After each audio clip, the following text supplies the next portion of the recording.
This is going to be a quick review of this high heat epoxy putty made by Weld. Typically probably used in a metal application. This is a plastic application, so that's why I want to do this video, to help others know how it holds up. This is an inner timing belt cover. These outer bolt flanges are prone to cracking. That's why all three on this part have cracked after 140,000 miles.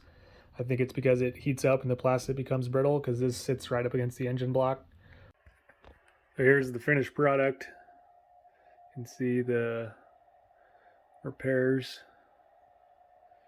And this one's the most substantial, so I'm drilling the hole. I'll show you what it looks like when I'm done.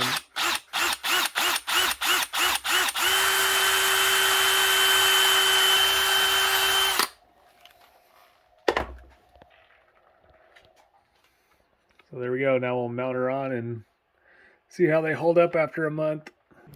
So it's now been over a year. I made these in July of 2023. Now it's October 2024. And there is no cracking at all. They've held up really well. Solid as a rock.